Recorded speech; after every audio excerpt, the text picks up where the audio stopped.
Voilà pour les titres. Mesdames, Messieurs, bonsoir et bienvenue dans cette session d'information. De fortes pluies se sont abattues sur le district de Bamako ce matin.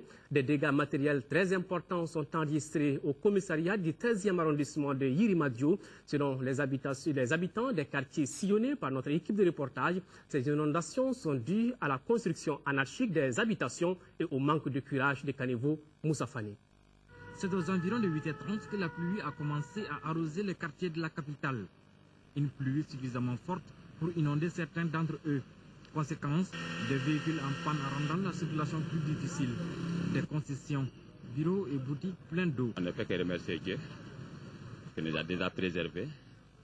En tout cas, nous a donné certains moyens pour pouvoir se arranger sur là-dessus, pour pouvoir récupérer toutes nos affaires quand même en mettant sur nos lits et nos machins, avant qu'on puisse faire autre chose d'abord. On ne doit pas donner des terrains aux gens sans faire un plan. Il y a des gens qui contribuent, il n'y a pas de plan, les zones ne sont pas viabilisées, il n'y a pas de fossé vraiment valable. Le dégât le plus important a été enregistré au commissariat du 13e arrondissement 6 à Yirimadio. Ici, on ne peut plus parler d'archivage. En effet, c'est le principal mur au bord de la rigole qui a cédé. L'eau avait atteint plus d'1 mètre de hauteur. Elle a été évacuée par l'équipe des sapeurs-pompiers avant l'arrivée de notre équipe. Mais les traces restent visibles. Tous les équipements bureautiques du commissariat sont partis en air. Des dégâts énormes ont touché le domicile et tous les bureaux ont été envahis, tous les bureaux ont été saccagés. Si l'on pouvait délocaliser le commissariat même, ce serait une bonne chose. Nous les avons aidés à évacuer non seulement le personnel, les gens qui étaient encore coincés à l'intérieur, mais aussi à essayer de trouver un passage à l'eau pour diminuer le niveau de l'eau comme vous pouvez le voir. Toutes les inondations, que ce soit ici au 13e arrondissement ou bien au Mali, c'est le fait qu'il y a des constructions anarchiques. De Bozola à Yirimadio en passant par Dadabougou et à Badalabougou, le constat est identique. 2 semaines après la forte pluie qui s'était abattue sur Bamako, voilà encore que l'eau fait des dégâts. Certes, pas de la même ampleur. En tout cas, les problèmes ne semblent pas seulement naturels. Alors, la question que nous sommes en droit de se poser est la suivante. Quel rôle doivent jouer les autorités et les habitants de la capitale pour que ce genre de situation qui met la vie des citoyens en péril ne se répète plus jamais? Voilà toute la question. Action de bienfaisance. La Fondation Orange Mali vient encore au secours des victimes des inondations dans le district de Bamako. Elle a fait don de denrées alimentaires, des vêtements et des fournitures scolaires d'une valeur de plus de 35 millions de francs CFA. Au cours de la cérémonie, un appui a été fait au service de la protection civile pour son bon fonctionnement. Cheikh Oumar Sangari. 22 tonnes de riz, 180 bidons d'huile, 9 tonnes et demi de sucre, du lait, des vêtements pour les sinistrés de la commune 4 et des fournitures scolaires pour ceux des 2 communes les plus touchées. Voilà en substance le soutien de la Fondation Orange aux victimes des récentes inondations dans le district de Bamako. Ce qui est à noter, c'est notre deuxième cérémonie des remises. Il faut noter que la Fondation Orange Mali est intervenue depuis les premières heures de la catastrophe suivant les pluies diluviennes que la ville de Bamako a connues. C'était en commune 1. Cette fois-ci, nous faisons une remise encore plus importante pour les sinistrés des 2 communes. Ajoutez à cela des tickets de carburant, des dépôts de crédits de communication gratuits et des médicaments essentiels remis au service de la protection civile. Les bénéficiaires ne cachent pas leur satisfaction. La Fondation a apporté une fois de plus un appui substantiel à la Direction générale de la protection civile, renforçant du coup nos capacités opérationnelles. Nous sommes très émus et honorés de cette générosité de votre part. Depuis cette catastrophe, nous recevons des aides. Cela nous a permis de comprendre que nos concitoyens sont solidaires avec nous. Nous remercions le président, les ministres et tous ceux qui nous ont aidés.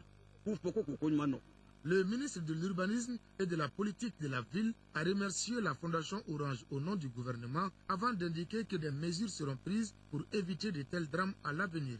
Je voulais en même temps profiter de cette occasion pour réitérer la volonté des autorités nationales d'abord d'agir pour soulager les souffrances des populations, mais aussi réitérer ici la volonté ferme des autorités à faire en sorte que des catastrophes de ce type ne surviennent plus dans notre pays, parce que je pense que c'est le plus important. Cette donation entre dans le cadre du volet solidarité de première nécessité de la Fondation Orange. Je vous le disais en titre, la Chine a offert au Mali 16 milliards de francs CFA. La somme servira à mettre en œuvre certains projets prioritaires de développement afin de contribuer à l'amélioration des conditions de vie des populations maliennes. La signature de l'accord du don a eu lieu ce matin au ministère des Affaires étrangères et de la coopération internationale. En plus des 16 milliards de francs CFA, la Chine envisage de construire 2 nouvelles écoles primaires à Bamako, Bourama Traoré. Pas de nuages dans les relations sino-maliennes. L'illustration, c'est bien la signature de cet important accord de don, à travers laquelle la Chine met à la disposition du Mali 16 milliards de francs CFA. Confirmation de la vitalité de l'axe Pékin-Bamako. Notre gouvernement n'est aucunement surpris par ce nouvel effort financier que le gouvernement chinois vient de mettre à la disposition du Mali pour le financement des projets prioritaires qui seront identifiés et réalisés par le gouvernement du Mali pour l'amélioration des conditions de vie de ces populations. Je puis vous assurer que toutes les mesures voulues seront prises en vue d'une utilisation rationnelle des fonds ainsi mis à notre disposition. En plus des 16 milliards de francs CFA offerts au Mali, la Chine prévoit la construction de 2 nouvelles écoles primaires à Bamako. Le Mali recevra également dans les tout prochains jours une quantité importante de médicaments selon l'ambassadeur chinois. La Chine a accompagné le Mali dans ces périodes de difficultés et bien sûr l'accompagnera dans ces phases de reconstruction. C'est ainsi l'amitié entre nos deux pays conserve toujours la vigueur et la vitalité. Avec la formation du nouveau gouvernement, les relations sino-maliennes se trouvent dans un nouveau point de départ et seront portées à un palier plus élevé. De quoi rassurer le ministre Zabi Ould Sidi Mohamed, le chef de la diplomatie malienne, lève le voile sur l'assistance constante et appropriée de la Chine pour le développement économique et social du Mali. Je me réjouis de rappeler que la coopération entre le Mali et la Chine se porte bien. En témoigne sa présence permanente sur tous les chantiers de développement de notre pays.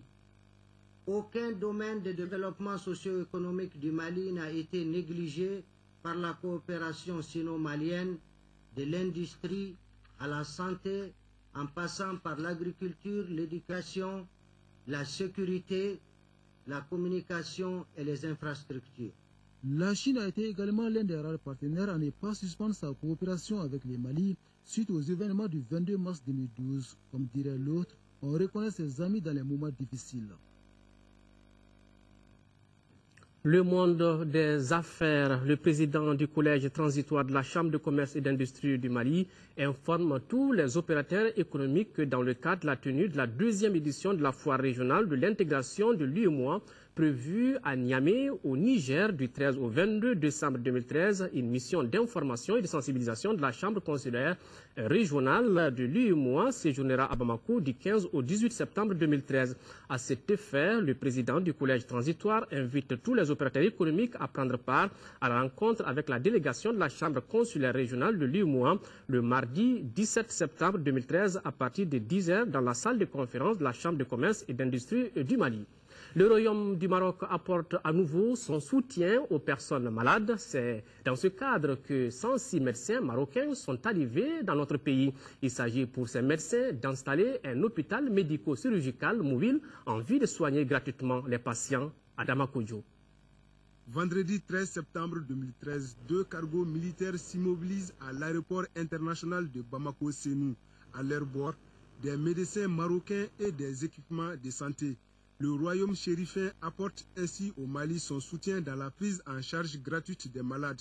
Pour ce faire, les spécialistes de santé du Maroc vont installer dans notre capitale un hôpital médico-chirurgical de campagne. Il y a des médecins de différentes spécialités et je peux même vous citer un certain nombre d'exemples. Il peut s'agir de la médecine interne, médecine générale, les urgences, la pédiatrie, la gynécologie, l'obstétrique, la dermatologie, la traumatologie, la chirurgie viscérale, même la chirurgie dentaire, etc. Il y a aussi même les infirmiers qui sont spécialisés dans différentes matières, Et puis on a un laboratoire pour faire les examens biologiques. Il y a aussi un box de radiologie standard. Il y a un bloc opératoire. Il y aura aussi des salles d'hospitalisation aussi bien pour les mamans et les enfants et aussi bien pour les adultes. Ça fait partie de la tradition de coopération et de solidarité entre le Maroc et le Mali. Donc une coopération solide basée sur une connaissance mutuelle, un respect mutuel et une histoire commune. Et bien entendu, Inch'Allah, un avenir commun. Le geste de Sa Majesté le roi Mohamed VI à l'endroit du Mali a été salué par le ministre de la Santé. C'est un geste naturel, c'est un geste de haute signification, mais entre le Maroc et le Mali, ce don d'aujourd'hui n'est pas la première par rapport aux événements que nous vivons. Le Maroc a toujours intervenu en faveur des réfugiés du Mali et je pense que cet hôpital va être installé aujourd'hui même. Selon le ministre Koné, tout a été mis en œuvre pour que l'hôpital médico-chirurgical des campagnes puisse recevoir ses premiers patients dès demain. Toujours dans le domaine de la santé, la population Service International, à travers sa branche PSI Mali et ses différents réseaux, dont le réseau Profam, ambitionne d'offrir des médicaments de qualité à la population à moindre coût. C'est pour faire le bilan de ces activités qu'elle a organisé une cérémonie pour récompenser les meilleurs prestataires à l'Idjumatina. La population Service International, la PSI, est une ONG présente dans 70 pays à travers le monde. Actif dans le domaine du marketing social, la structure entend renforcer son partenariat public-privé.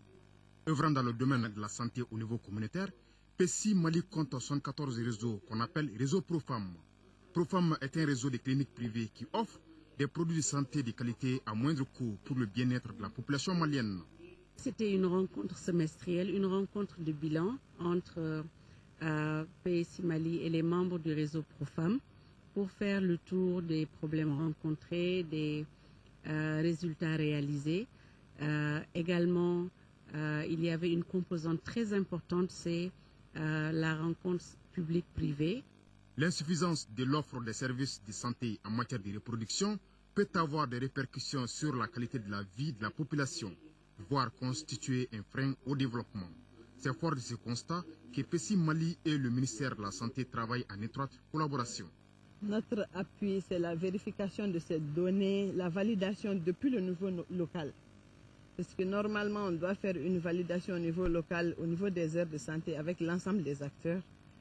On remonte au niveau des districts sanitaires et à la région et même au niveau national. PSI Mali a mis à profit cette cérémonie pour consolider ses liens de partenariat et d'échange d'expériences avec ses prestataires. Elle a ensuite récompensé les prestataires en leur offrant des matériels d'un coût d'environ 15 500 000 francs CFA. Parlons encore santé. En 5e région, Handicap International a remis hier un important lot de matériel gynéco-obstétrical et de moto-ambulances au district sanitaire du Sac de Mopti. C'est un financement de l'Agence canadienne pour le développement international. Reportage Jules Sambou Sissoko. Une cargaison de matériel gynéco-obstétrical et de SONU, plus 4 motos-ambulances. C'est la donation de Handicap International au district sanitaire de Mopti. Elle s'inscrit dans le cadre d'un projet de Handicap International. Le projet d'assistance en matière de santé maternelle et néonatale des femmes vulnérables, des enfants affectés par la crise humanitaire dans le district sanitaire de Mopti, couvrant 14 aires de santé, est financé par l'Agence canadienne pour le développement international et sa mise en œuvre est assurée par le consortium Handicap International et l'ONG nationale Santé et Développement. Ce geste humanitaire vient renforcer les efforts des autorités sanitaires du Mali en matière de santé maternelle et néonatale. Nous saluons l'œuvre de Handicap International dont le projet, on l'a dit, vise à renforcer le plateau technique des SESCOM bénéficiaires du centre de santé de référence.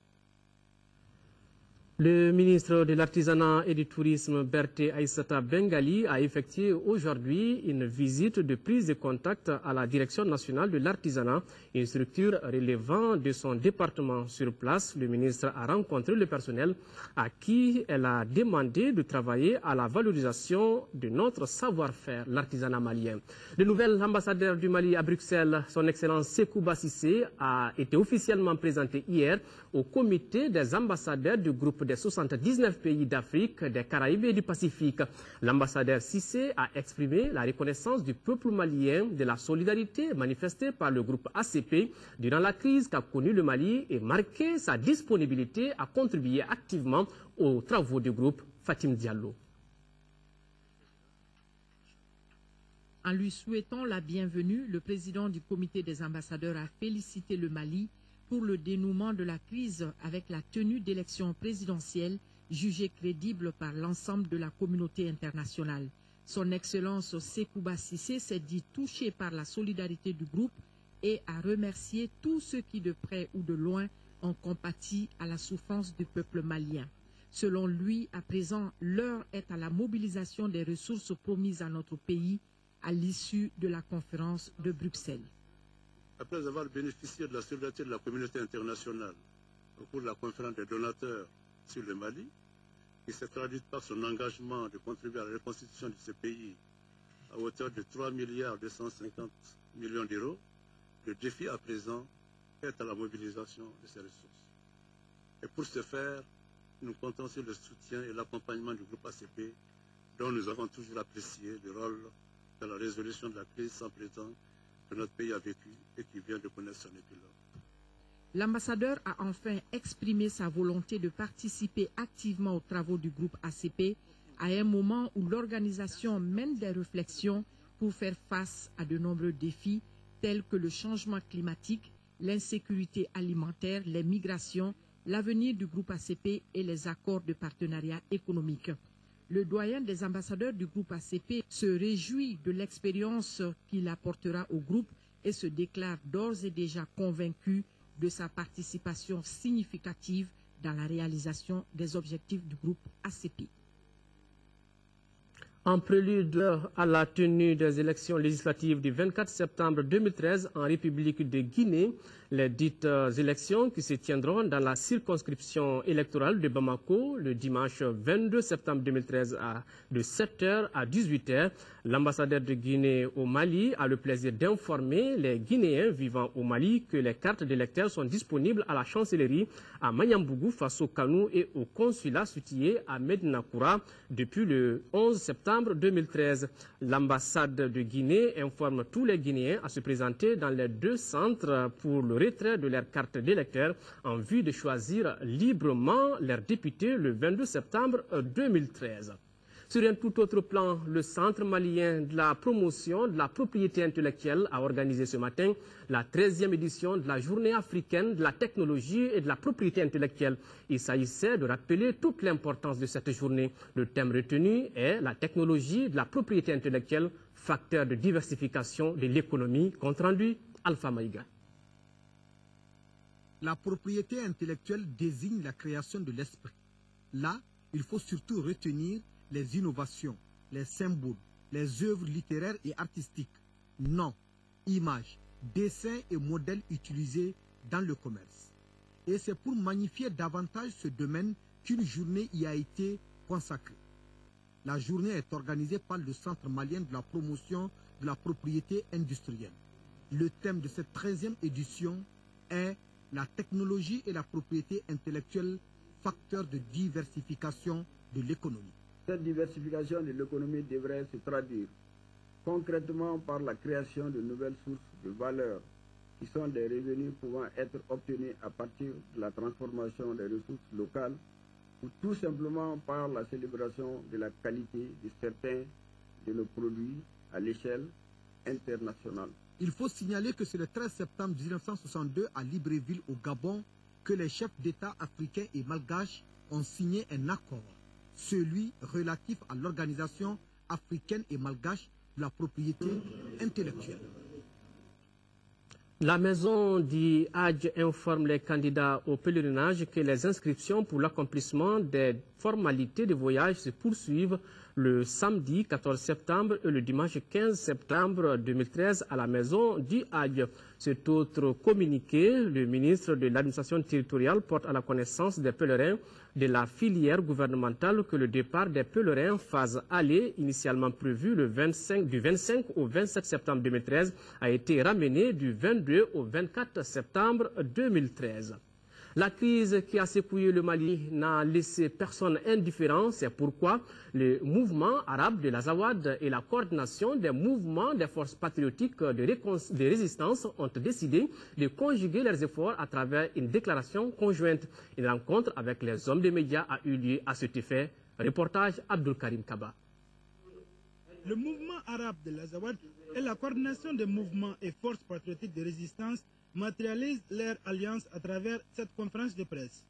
Cette union des deux mouvements a pris corps suite à l'accord de Ouagadougou le 13 juin dernier. Convaincus qu'en raison de la grande représentativité de leur communauté dans les régions nord, leur implication personnelle est indispensable à la résolution définitive de cette crise. Réaffirment leur attachement sans réserve à l'intégrité du territoire, à l'unité nationale et aux valeurs de la République. S'engage à accompagner toute initiative nationale ou internationale tendant à assurer la sécurité de toutes les populations sans distinction, ni de race ni d'ethnie, et à recréer entre elles l'ère d'antan faite de partage, d'alliance, de fraternité. Aujourd'hui, il se trouve que tous les mouvements ont signé un accord à Ouagadougou. Cet accord respecte l'intégrité du Mali. Cet accord respecte la souveraineté du Mali. Nous n'allons pas continuer à regarder dans les rétroviseurs, dire on nous a fait ça ou on nous a fait ça. Nous voulons participer avec tous les Maliens à ramener tous les autres mouvements, quel que soit le mal qu'ils ont fait au pays. Nous voulons les ramener à la table de négociation et qu'ils facilitent la réconciliation nationale. Les intervenants tour à tour ont appelé les autres groupes à la paix et réconciliation nationale. Hors de nos frontières maintenant au Sénégal, l'ex-premier ministre Idrissa Seck et son parti Réumi qui ont soutenu Macky Sall au deuxième tour de la présidentielle ont annoncé leur départ de la coalition présidentielle. De par ses critiques, Idrissa Seck a longtemps fait planer le doute sur son statut. Allié inconditionnel ou opposant au régime en place. C'est maintenant officiel, l'ex-premier ministre et son parti Réumi, une des formations politiques qui ont soutenu Macky Sall au second tour de la présidentielle, ont annoncé leur départ de la coalition présidentielle Benno Bokk Yakaar. Après de larges discussions, le secrétariat national a décidé à l'unanimité que le parti Réumi quitte la coalition Benno Bokk Yakaar. Le départ d'Idrissa Seck de la coalition au pouvoir n'a pas surpris grand monde. L'Alliance pour la République, le parti du président Macky Sall, tolérait de moins en moins les sorties médiatiques de l'ancien Premier ministre qui cache mal ses ambitions présidentielles. C'est toujours positionné en opposant, en adversaire, et je pense que personne n'a été surpris du retrait de Réumi de la coalition Benno Bokk Yakaar. Abdoulaye Wade a été élu en 2000 parce qu'il a incarné l'opposition radicale contre Diouf. Macky Sall a été élu en l'an 2012 parce qu'il a incarné l'opposition radicale contre Wade. Donc c'est ayant tiré les leçons de tout cela qu'il est parti suffisamment tôt pour incarner deux choses, une opposition radicale et une alternative pour 2017. Avec deux ministres dont le gouvernement est 10 députés au sein de la majorité à l'Assemblée nationale, Réumi bascule dans l'opposition aux côtés de ses anciens compagnons du Parti démocratique sénégalais qui n'ont pas tardé à lui tendre les bras. En Côte d'Ivoire, les ministres en charge de l'environnement de l'espace CEDEAO viennent d'adopter un important document sur le plan de protection des forêts. Tenez-vous bien, l'Afrique de l'Ouest perd chaque année 900 000 hectares de forêt, un véritable gâchis. Un plan de protection des forêts a été adopté jeudi à Abidjan par l'ensemble des ministres de la CEDEAO en charge de l'environnement. L'Afrique de l'Ouest perd 900 000 hectares de forêt par an et elle est particulièrement touchée par la désertification. Les coupes intensives de bois, le surpâturage et l'agriculture sur brûlis sont les principales causes du recul du couvert végétal en Afrique. Notre tissu forestier se dégrade à un rythme effrayant. On vous l'a dit, près de 900 000 hectares de forêt vont en fumée chaque année. On ne peut pas exploiter de façon anarchique les ressources naturelles qui sont des ressources qui peuvent disparaître si on ne les gère pas de façon efficiente. La forêt est pour les populations une ressource en nourriture et en énergie. La disparition des forêts perturbe également le régime des pluies et raréfie la ressource en eau. Ce manque de pluie dégrade les terres agricoles et aggrave la désertification, un cercle vicieux qu'il est nécessaire de briser. La brousse que nous voyons, ce n'est pas seulement le bois. Il y a tout le contenu, il y a la faune qui fait l'objet d'agressions par les braqueurs, et par les braconniers, pardon, et il y a les ressources en eau qu'on peut utiliser comme eau potable, protégée. Les sommes nécessaires à la mise en place d'une gestion durable de ces écosystèmes forestiers se chiffrent en dizaines de milliards de francs CFA. Toutes ces questions seront sur la table de la prochaine conférence internationale sur le climat qui débutera le 15 octobre en Namibie en présence de la FAO et des bailleurs de fonds internationaux. Ici à Bamako, mobiliser les partenaires autour de son vaste programme de retour à l'école, c'est l'objectif d'une rencontre organisée ce matin par l'UNICEF. L'événement a regroupé, outre les responsables de l'éducation, les ONG partenaires et autres acteurs de l'école. Reportage Nando Dambélé. Les multiples crises auxquelles le Mali fait face depuis 2011 ont durement touché l'école. Ainsi, 22% des élèves et 43% des enseignants à Gao et à Tombouctou ont besoin d'appui en matériel didactique et pédagogique. C'est pour appuyer le gouvernement que l'UNICEF a initié cette vaste campagne intitulée « Le retour à l'école, le chemin de l'espoir ». Dans l'initiative globale de retour à l'école menée par le ministère de l'Éducation nationale, l'UNICEF concentre son action sur les enfants affectés par les crises. À cette fin, la campagne de retour à l'école de l'UNICEF cible 200 000 enfants au nord et 300 000 au sud, ce qui nécessite de grands moyens. Le petit déjeuner de ce matin avait pour objectif de mobiliser les partenaires autour de la campagne. C'est vraiment une urgence sur laquelle nous nous mobilisons et bien sûr on donne déjà aussi un petit coup de pouce sur demain parce que avant toutes les crises dont on a parlé, il y avait 1 200 000 enfants qui n'allaient pas à l'école avant. Donc c'est vraiment un nombre très très grand, difficile d'ailleurs de l'imaginer. Les actions visent l'amélioration de l'environnement scolaire par la mise à disposition de matériel didactique pour les enseignants et le bien-être des élèves en incluant des interventions liées à l'hygiène et à la sécurité alimentaire. Au sud d'abord, nous avons beaucoup de classes qui ont été mises à la disposition des sinistrés, des inondations qu'il faut faire évacuer. Et au nord, il y a le problème des enseignants, donc ils attendent leur prime pour rentrer. Donc, il va falloir faire face à cette situation. Dans l'immédiat, il s'agit de créer la mobilisation sociale et de procéder à la diffusion de messages clés à travers différents médias sur l'ensemble du territoire, mener des activités liées à l'hygiène en milieu scolaire et aux cantines scolaires, distribuer du matériel à 500 000 enfants affectés par le conflit et de former 9 000 enseignants en appui psychosocial pour la consolidation de la paix et de la réconciliation. Voilà, après les enfants, parlons à présent de femmes. La directrice de ONU Femmes est en fin de mission au Mali. Pour lui rendre hommage, le ministère de la Promotion de la Femme, de la Famille et de l'Enfant a organisé une cérémonie de reconnaissance. Reportage Batraoré. Courtoisie, disponibilité et sociabilité sont des qualités reconnues en la présidente sortante de ONU Femmes selon ses proches. Ces qualités, sans doute, lui ont permis de mieux porter 3 ans durant la voix de la femme au Mali. Une telle mission accomplie à hauteur de souhait ne pouvait laisser indifférent le département de la promotion de la femme, de l'enfant et de la famille. Grâce à votre dynamisme, à votre implication personnelle, Le Mali, à travers mon département et la société civile, a bénéficié de l'écoute attentive des Nations Unies sur les violences exercées sur les femmes et les filles lors de l'occupation récente du Nord Mali par les groupes armés et les djihadistes. L'appui de toute l'équipe de ONU Femmes Mali, sous votre impulsion, a permis le relèvement du taux de participation des femmes aux 2 scrutins de l'élection présidentielle de 2013. Je voudrais, au nom du gouvernement de la République du Mali, au mien propre et au nom de l'ensemble des acteurs sociaux engagés dans la lutte pour l'égalité du genre, vous remercier infiniment. Près d'une dizaine de femmes ayant occupé des postes ministériels ont assisté à cette cérémonie d'adieu. Un témoignage assez éloquent pour reconnaître les mérites de Rachel Diagoné-Mia en fin de mission dans notre pays. Merci de votre amitié, de votre accompagnement. Et sachez une chose, le Mali m'a marqué à jamais.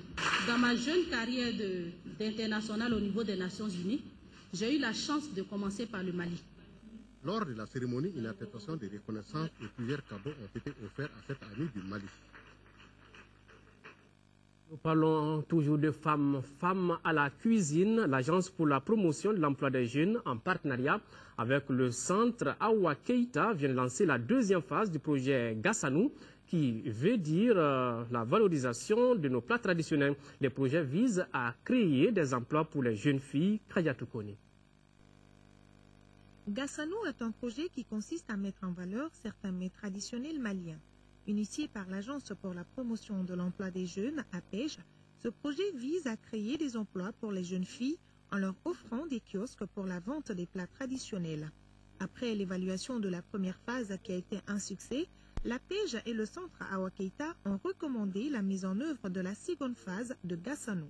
À travers ce projet, notre pays fait le choix, si cher aux plus hautes autorités, de la valorisation des produits locaux, du transfert du savoir-faire technologique, de la satisfaction du marché et des consommateurs et une amélioration des prestations au niveau de la sous-filière de la petite restauration. J'ai été installée par l'APEJ en 2010 suite à la mise en œuvre de ce programme par l'APEJ et son partenaire stratégique.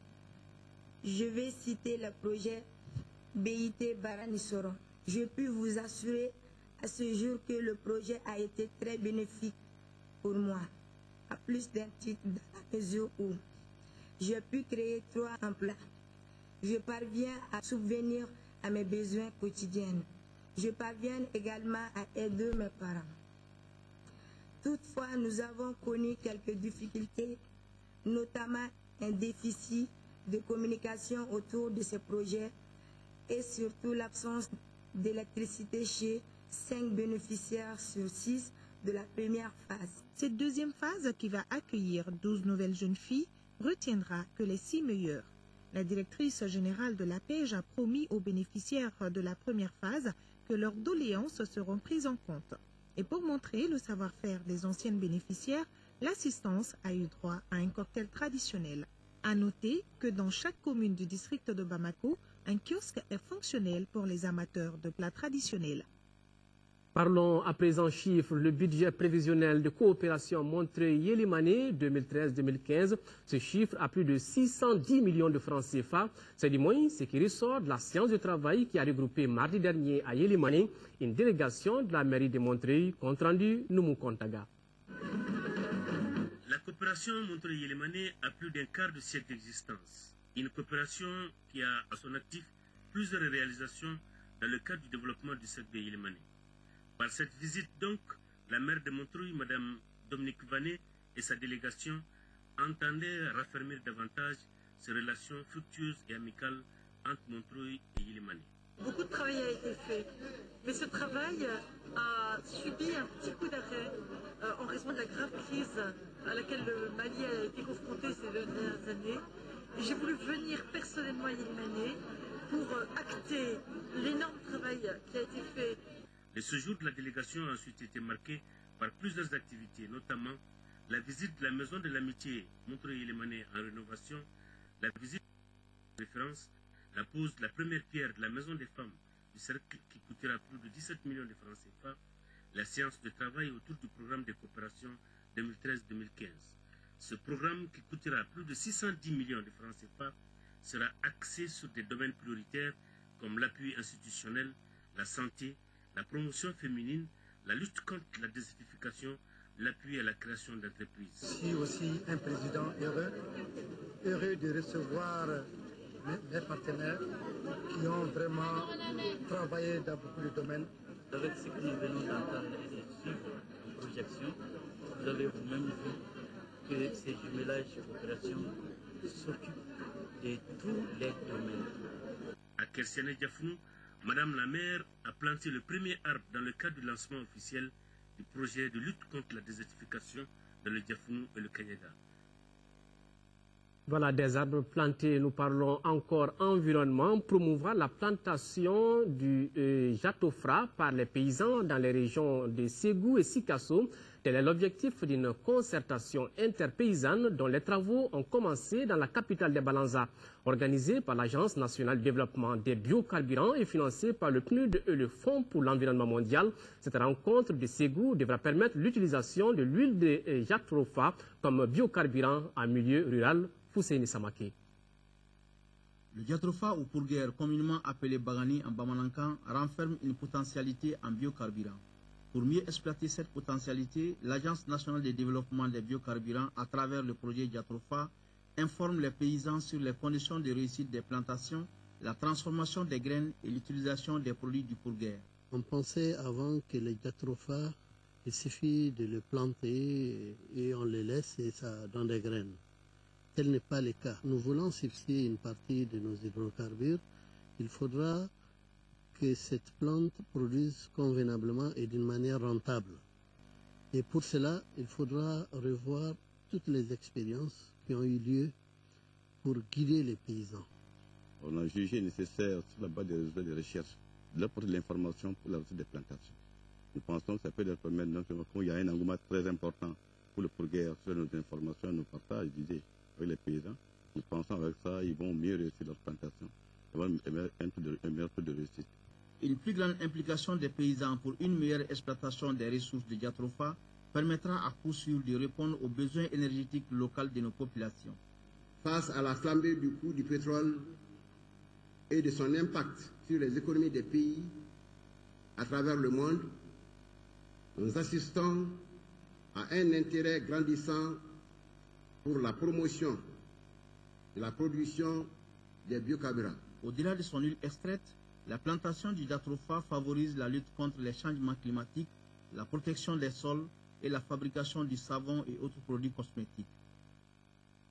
Les conséquences de la crise du Nord, en plus de la destruction des infrastructures de développement, du pillage des denrées de première nécessité, les occupants avaient détruit un important site de dépôt de pesticides liquides destinés à la lutte contre les criquets pèlerins et autres insectes nuisibles, des produits très dangereux pour l'homme. Il faut donc des mesures urgentes pour éviter tout désagrément. Daouda Zoumana Traoré.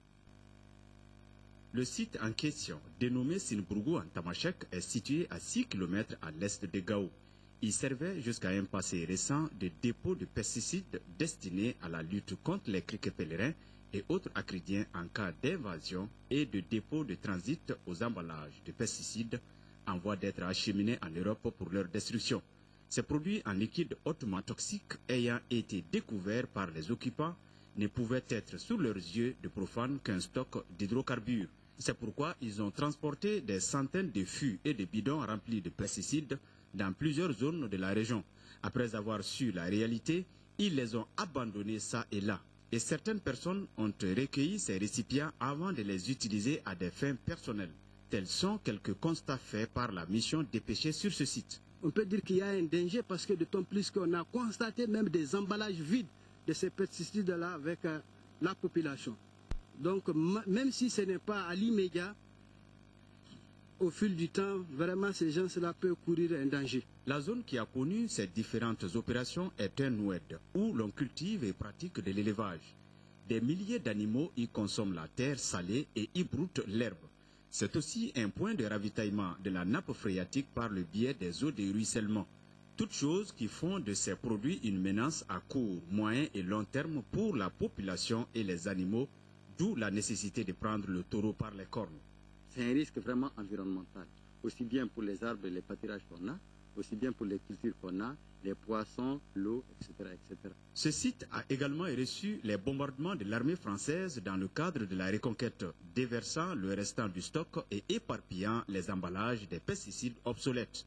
Les premières tentatives de recherche de solutions n'ont pour le moment pas abouti. On était parti voir la mer en question où les gens ont pensé qu'il y avait eu assez de morts de crapauds tout autour au niveau de la mare. Donc cela ne nous a pas empêché quand même de prendre quelques échantillons de la zone de ruissellement. Ça c'est le sol qu'on avait pris une portion. Au niveau de la mare aussi, on a pris à peu près 1 demi-litre de l'eau et quelques jeunes de pousses aussi, quelques échantillons qu'on a envoyés à notre direction nationale pour analyse. Et jusque-là, on ne nous a pas fait signe. Les quantités de produits touchés par ces manœuvres sont estimées à plus de 700 000 litres et de plusieurs qualités, toutes dangereuses, c'est-à-dire mortelles à tout point de vue. On avait le disban de 140 grammes ILV, on a fait le chlorpyrifos et le diflubenzuron.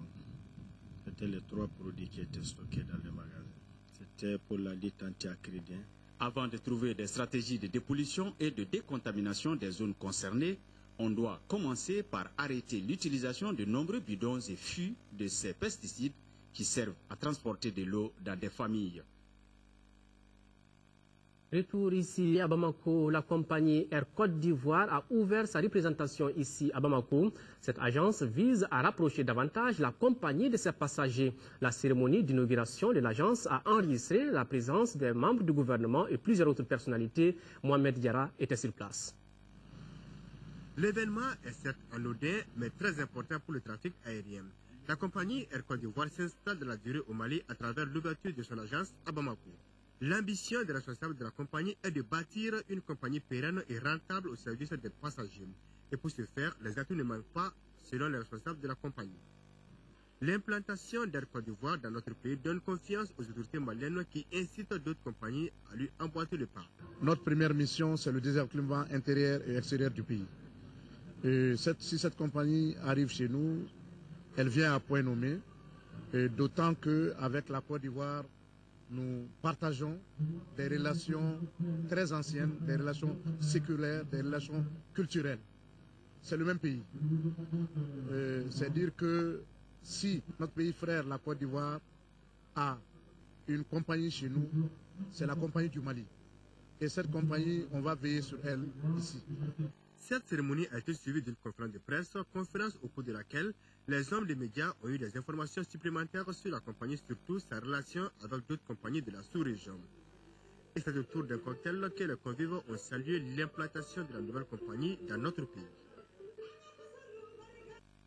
On va souffler en musique. L'artiste et son art, je vous le disais en titre, Modibo Diarra est un artiste instrumentaliste. Bébel, comme ses amis aiment l'appeler, est aussi un ancien sociétaire du Super Buton national de Sékou. Malgré son âge avancé, aujourd'hui, Modibo Diarra, Bébel, reste encore accroché à la musique. Notre équipe de reportage s'est intéressée à ce patrimoine artistique. Modibo Diarra, un nom, un instrument, une voix honorée chez nous. Il s'appelle Modibo Diarra dit Bébel, un artiste instrumentiste qui a su marquer son temps. L'homme est d'une remarquable habileté dans la pratique du clavier en musique. Ancien sociétaire du Super Buton, de 1973 à 1992, Modibo Diarra, du temps qu'il a passé à l'orchestre régional de Ségou, tout comme les autres sociétaires, était animé d'un sens élevé du patriotisme et du dévouement pour la cause nationale. Un engagement qui a permis au Super Buton de Ségou de remporter plusieurs fois le titre de meilleur orchestre régional. Après la biennale de 1976, plus précisément en 1978, le Super Buton fut sacré national. Je suis marié, j'ai 8 enfants et 14 petits-enfants, dont la plupart sont là. J'ai toujours fait la musique parce que j'ai fait l'INA. J'ai enseigné la musique avant de la pratiquer. Quand j'étais muté à Ségou, l'orchestre avait un piano mais n'avait pas de pianiste. Donc quand je suis venu, j'étais le pianiste du Super Buton depuis 1973. Depuis 1992, quand le Super Buton a subi un effritement en son sein, Modibo Diarra Bébel, fidèle à son clavier, va commencer une carrière solo. Il intervient plus souvent pour les sonates dans les cinémas et autres. J'ai déjà fait la musique de 2 films même, Les Rois de Ségou, première et deuxième saison. J'ai fait les jingles, j'ai fait beaucoup de jingles pour leur thème. D'abord sa sagesse, en dehors même du cadre musical, un rassembleur et un grand organisateur. Il joue un grand rôle, aussi bien dans le passé que dans le présent. Monsieur Bébel est un homme serein, travailleur, courtois, sincère et puis franc envers tout le monde. Surtout nous, ses jeunes frères, ils nous conseillent beaucoup. Il s'entraînait la nuit. Quand je dormais, ça ne m'empêchait pas de dormir. Il avait un piano à la maison. Il a beaucoup œuvré dans la réussite de Super Biton parce qu'il a mis au service de Super Biton son talent. À 65 ans, Modibo Diarra reste encore actif sur la scène musicale puisque les charges de la vie et de sa famille ne lui donnent plus le choix. Nous sommes au début du week-end et Modibo Diarra Bébel va animer dans le jardin du centre culturel Merouba. Ici, ceux de la même génération que lui se retrouvent pour y revivre le bon vieux temps.